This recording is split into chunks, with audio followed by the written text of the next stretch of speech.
When I say this, it is so nice to see you back on this stage singing your own music in front of all of us. Diba? Thank you. Yeah, the Love Teas are here. Everyone from friends from the media are here with us to celebrate. Congratulations. Thank you. Pero ikaw, kumusta ka naman? Okay naman ako, syempre masaya. Actually, before I got on stage, I was so nervous. It's been a while since I got to perform for the Love Teas. Actually, it's been a couple months, and of course for the media. Actually, every time pag may launch, nakakakaba kasi you're about to sing a song that you've never performed. And it's in a way, when it's your composition, in a way, it's kind of like letting them into your heart. So nakakakaba siya, pero now seeing you guys, maraming salamat. Thank you so much for everyone that's here today with us. With that, let's have a seat, brother. Let's have a little Q&A session. Pero syempre, bro. Palayin natin sa isa't isa. Huwag mo nga eh. Sabi na natin to. Pero syempre, bro, na-mention mo yung mga bagong music na nasulat mo. Syempre, being back with Star Music. How does it feel writing more and more music and releasing with Star Music? Honestly, it feels like I'm coming back to my home.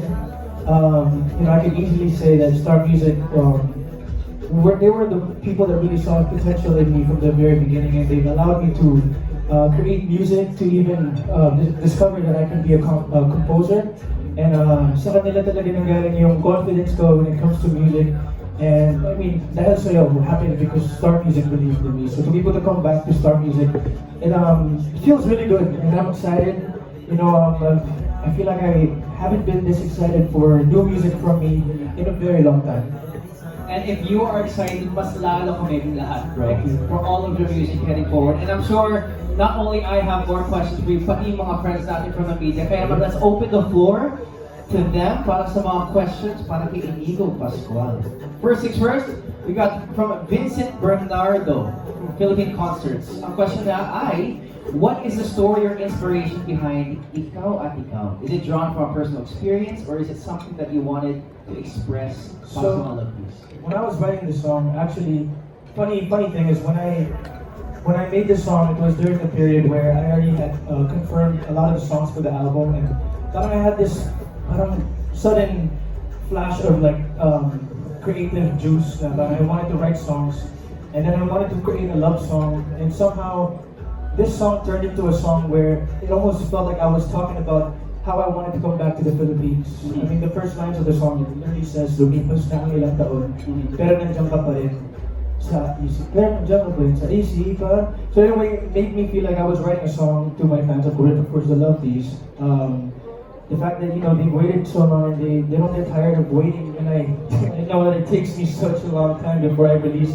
I have such big gaps in between, but I feel like with this song, I feel like, in a way, it's how I felt when I was making the house show. That's how it feels like to me. Ang tama ba, itong Ikaw at Ikaw was produced by Kuya Gab? Yes. And who also worked with him on the house show. That is right. So, actually, I love working with Gab. I feel like with all of the releases that I've had, except for, I think, the Torch Year album, I think most of the stuff that I've worked on is with Gab, and I love working with Gab. Well, that's good to hear, bro. Another question from Vincent Bernardo. Sabi niya, this follows your Heartbreak Trilogy EP. Is Ikaw at Ikaw a continuation of that theme, or could we say it's a new chapter in your music going forward? I think it's definitely a newer chapter. I feel like this is, to me, whenever I listen to Ikaw at Ikaw, I feel like it just feels so refreshing. Not even, just as a viewer or as a listener, but personally when I sing it, it feels good in my heart. And iba rin yung nadadala pag masaya yung lyrics na kinakanta mo. And I can agree to that, bro. I'm one of the listeners that actually waited for the release. Nung the midnight release, and I definitely feel that vibe. Congratulations. Thank you so much to Sir Vincent. Next, we got Linus Fernandez from WhatsApp.ph. Ang tanong niya ay, do you feel like you've outgrown the person who first experienced the heartbreak you write about? Or are you still carrying parts of it? I feel like you never really outgrow a heartbreak. You just take it with you and you learn from it, and it just makes you a better person. And with that, I feel like you won't really truly become the best version of yourself if you don't remember the heartbreaks that you've gone through. Ang lalim na. Uy, lalim din ang tanong from Linus eh. Ang tanong niya din is, if healing is a process, do you think that this song is part of that healing, or is it proof that some things don't fully heal? So Lance, ang lalim ng mga tanong. Fully heal? Oo, yes. Fully heal. I think I don't believe in the saying that you don't fully heal. I think it is definitely possible to heal. But like what Rhea said from the previous question, you bring those with you. You bring those memories and those learnings with you.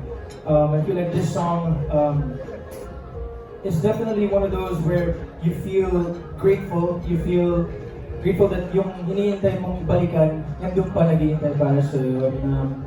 And that's how it feels to be able to come back here to the Philippines again and make music again. Thank you, bro. Up next, we have Miss Jacqueline Ortega from Soundcheck Manila, who I believe is here with us today. Hi, hello. Hi, Nico. Hi, nice to see you again. So, how does the musicality of Ikaw at Ikaw differ from your previous hits like Dahil Sa'yo?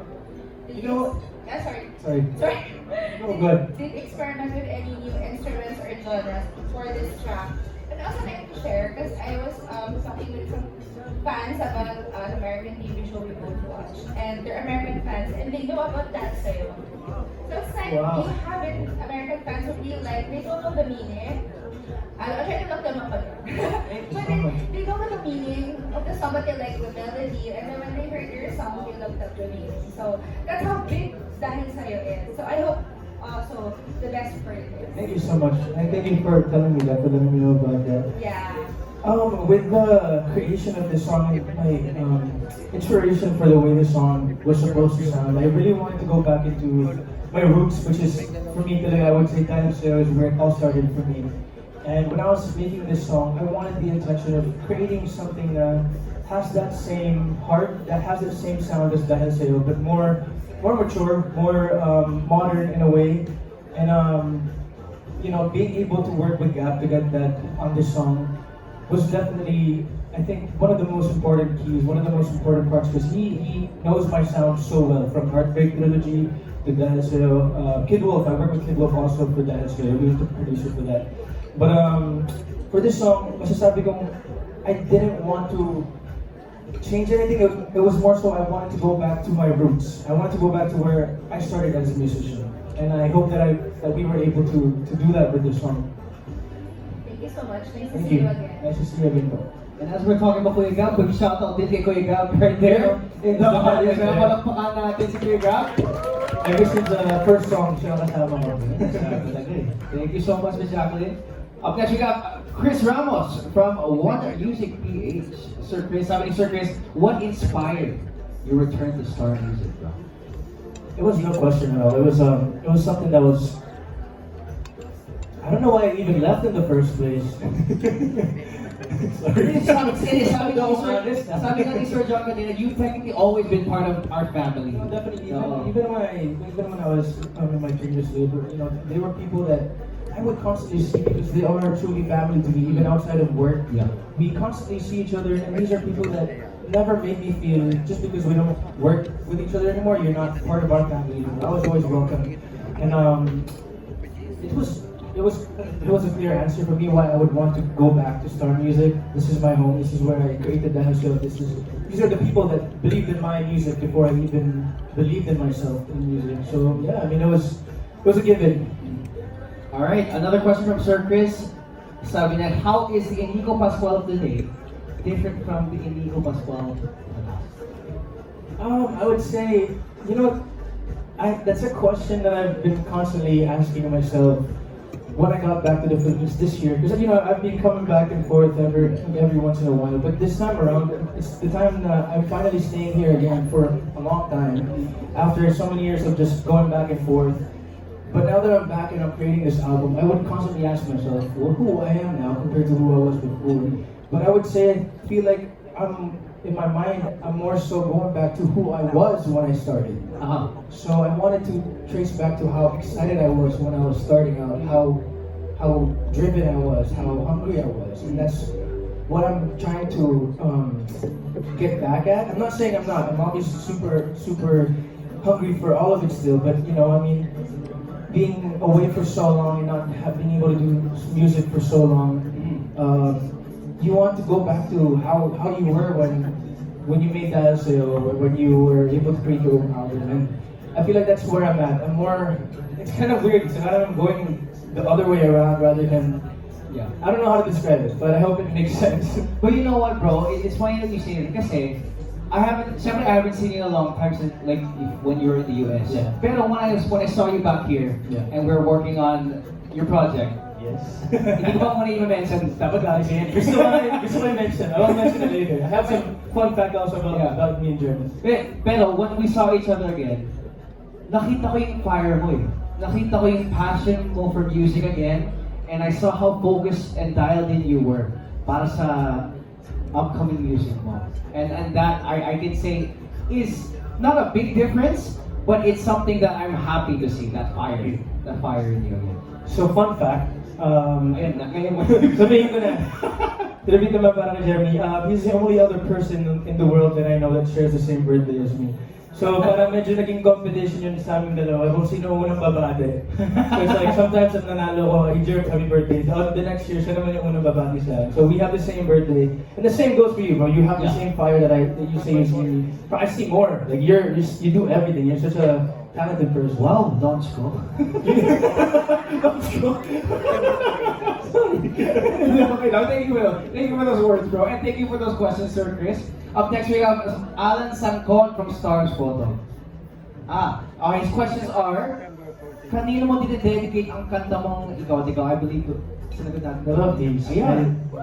Kayo lang ang babalikan ko. Next to the world. So, just leave it. Love you guys. Thank you for staying.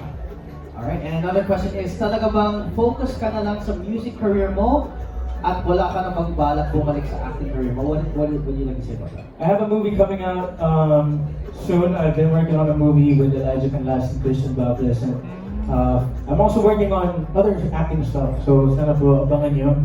But no, definitely I'm still gonna be working on a lot of acting stuff. Definitely not closing my doors with acting. But my first love is music. So I will always prioritize my music. My follow-up question for you, bro, is how do you, siyempre, you're doing that project along with working on your new music. How are you able to balance the both? You know, it's weird, but when I was younger, I had a hard time actually differentiating the two. Because I felt like I always belonged to music. I've always struggled falling in love with acting, but after a couple projects that I've done, I've learned to love acting in a way that I love, the same way that I love music, but it's a different hat. It's definitely a different persona, all in all. But I've learned to fall in love with both equally, separately. So I think whenever I'm going to set, I actually am the type of person, may playlist ako para sa karakter ko. I really have fallen in love with creating my character. I've learned to fall in love with every character that I do. Just as with every song that I create, as much as I get anxious and scared with releasing any of the songs, I always have to be the first one to fall in love with the song first before anyone else even gets to listen to it. Alright. Up next, we got Jeffrey Burton from Showbiz Online Portal. Ang tanong niya ay, how do you stay inspired and motivated to create new music, lalo na ngayon with the digital landscape of music ngayon? You know what? I think the biggest reason is because I'm also such a fan of so many different artists, and as an artist, I feel like that's big key as to how you can stay inspired. You know, you watch a lot of artists perform on live performances. Yung mga sulat, being surrounded by friends like Jeremy who are so talented, and a lot of other, you know, in our industry na sobrang talented. It's hard not to be inspired and not to want to create more, diba? I feel like when you allow yourself to become a fan of someone else's craft, I feel like that's when you are able to stay creative. And as we're talking about the music digital landscape ngayon, bro, our next question from Marco Polo Demo from Kwento ni Toto. Sabi niya, what can you say about the songs created by AI? What are your thoughts on it? You know, I've encountered a lot of people. I myself, you know, I've played around with AI, this and that, and I've encountered people who use AI. I've also encountered, not personally, but seen on YouTube, even when I go to restaurants, even when I go to coffee shops, bars even sometimes, where they prefer to play AI versions of songs. And my opinion is, it's not bad. I mean, to be honest, it's inevitable. Hindi siya mawawala na. It's already happening, you know, it's already a thing that everyone has an access to. What I think using it as a tool can be valid, but using it to replace other people's work is where there has to be a line that we have to draw kasi parang hindi na talaga okay kung ang piniplay nila AI version na nung kanta nung taong nagsulat nung kanta. And that to me is just parang siyang sambal sa mukha na parang yeah, you're listening to my song but it's not my song. I don't know if that makes sense. So I think using it as a tool can be okay, but using it to replace someone's work is not okay. Thank you so much for your insight on that, by the way. Kasi that's a very big topic in music ngayon. Diba? So thank you so much for sharing your sentiments on that. Another question from Marco Polo. Sabi niya, have you ever, ayan, nandito na yung love teams. Have you ever considered having your fans write a song for you? Oh, they're very See? talented. The ladies are very, very talented. A lot of them have their own talents that honestly, like, it's so cool being able to witness. Like, some of them are graphic designers, some of them are really good singers, some of them are really good dancers. And I'm sure a lot of them are really good songwriters as well. We have not been able to do that, pero give me a song, bigyan niyo ako ng Love teams? kanta. Game ba kayo, love teams? Ay, parang hindi sa rin. Parang dalawa lang yung Parang may song. question mark yung dulo sa team. Nagtuturoan pa sila. Gusto nila mag-game. Pero definitely abangan natin kasi exciting yan. Yeah, I'm more than open to do that. Alright. Up next, we got John Bueno. Nandito daw siya ngayon. Ayan, Hello. John. Ako na po. Okay, sige, ako ba. Sabi niya, Inigo, I'm sure you're also a gifted composer. Have you ever thought of coming out with your own music such tracks? What would inspire you to do so, to release your own music? Say that again. Inigo, I'm sure you're also a gifted composer. Have you ever thought of coming out with your own music and tracks? What would inspire you to do so? Siguro na lang, More, like more. Oh, my own to music release is more. Yeah, definitely. Like to my compositions. No, definitely. And I think another thing to tie up to, sorry. Before in the past, sorry. In the past, I've written for a couple artists, and I think that's something that I want to start doing again. I've written for Ken San Jose and Joao Constancia, and so I want to be able to write more songs to where I can give it to artists. Yeah, no, I definitely would want to keep writing. Another question from Sir John. Sabi niya, you've had several singles on your belt. What took you so long to do this? Yun nga din tanong ko sa Honestly, mahirap when you're not, like what I said when we were making this whole project we were creating. I already had said yes to a lot of songs because I could not write. Pag wala ka masulat, wala ka talaga masulat. And I'm sure a lot of people in the media are able to relate to that. Sometimes when you're not in your creative bubble or yung phase mo na sobrang dami mong nasusulat, wala ka talagang masusulat kahit gusto mo mang sumulat. And then out of nowhere, I guess, after I heard all the songs that I was gonna be able to perform or record for the album, I was able to write so many songs ng sunod-sunod. Alam mo yung feeling na bigla kang nagkaroon ng creative boost out of nowhere and then you just can't stop. And so it was like, I think, in 1 week I was able to write 3 or 4 songs sunod-sunod. And Ikaw was one of them. And I think it's because of that. Sometimes, meron ako mga kantang isusulat, tapos hindi ko siya gagalawin after 1 year, pakinggan ko. Okay naman siya, pero it's not the same way that I was in love with it at the time when I was creating it. So sometimes, I'm weird but that's why I always tell like newer artists that write their own songs, just keep writing even if it's not complete, even if it's just a voice note or a note on your phone. You never know when you're able to come back to it and maybe something else inspires you to continue what you've already worked on. Yeah. And it's a good thing and it's an exciting thing to hear that you take your time in writing music. So hearing that you're coming out with Ikaw at Ikaw and we don't know, maybe more pa of your own compositions. Another fun fact about this. So I have 2 songs on this album that I'm working on with Jeremy Villanueva that he composed and produced. So watch out for that. Launch ko talaga to. Launch ko.